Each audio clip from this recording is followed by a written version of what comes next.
Bismillahirrahmanirrahim. Assalamualaikum warahmatullahi wabarakatuh.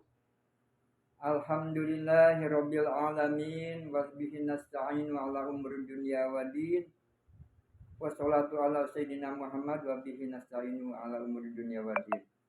Rabbi shrah li sadri wa yassir li amri wahlul 'uqdatam min lisani yafqahu qawli.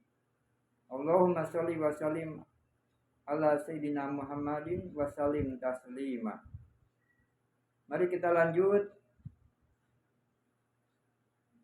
dari kelanjutan yang kemarin, masih dari buku Islamologi karya Maulana Muhammad Ali MA LLB, yang insya Allah pada hari Senin siang ini akan membahas tentang hari kebangkitan tak bertentangan dengan ilmu pengetahuan modern.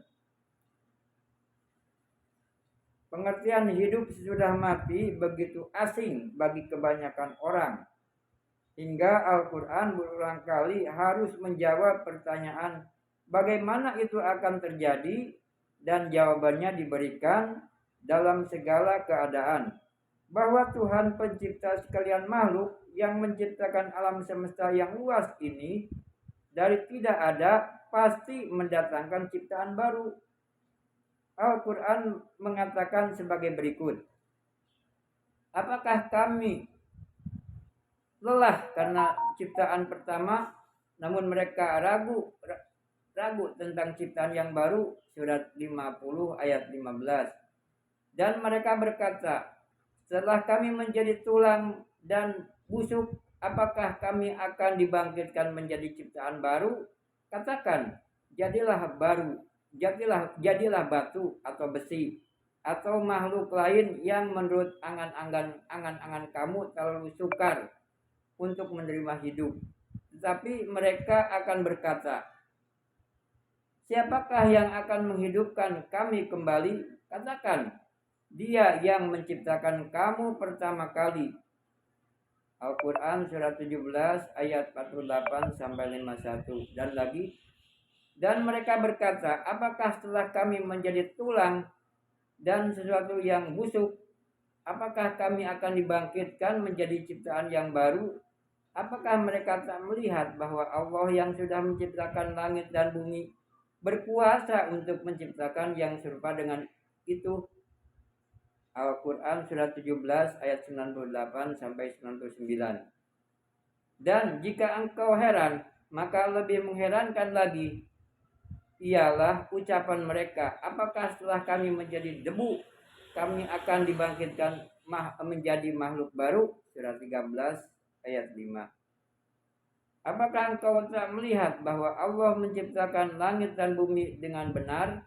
Jika Dia kehendaki, Dia akan melenyapkan kamu dan mendatangkan makhluk baru.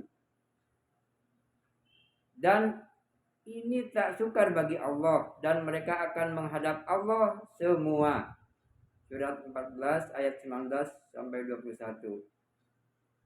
Pokok persoalan ini begitu kerap diulang oleh Al-Quran, sehingga kami tak perlu mengutip ayat yang menguraikan masalah ini. Akan tetapi pengertian universal yang dapat ditarik pengertiannya dari ayat-ayat itu ialah bahwa ciptaan lama berupa bumi dan langit, yaitu tata surya atau alam semesta, akan diganti dengan ciptaan baru. Oleh orde lama akan diubah seluruhnya menjadi orde baru. Akan tiba waktunya. Firman Allah sebagai berikut. Tatkala bumi akan diubah menjadi bumi yang lain, demikian pula langit. Surat 14 ayat 48. Sebagaimana alam semesta ini terjadi dari kabut yang kacau balau dan bertumpuk-tumpuk menjadi susunan bintang-bintang sekarang, maka pada gilirannya alam semesta itu akan diubah menjadi susunan yang lebih tinggi lagi, setahap demi setahap. Pengertian ini sesuai sekali dengan ilmu pengetahuan yang pada dewasa ini diketahui oleh manusia, yaitu pengertian tentang evolusi, keadaan teratur dari keadaan kacau balau. tertib tinggi dan tertib rendah, dan dengan teraturnya alam semesta ini umat manusia akan mengalami tertib hidup yang lebih tinggi lagi, yang sekarang tidak dapat dibayangkan oleh akal pikiran kita. Alhamdulillah, demikian pembahasan untuk hari ini. Insya Allah dilanjut besok.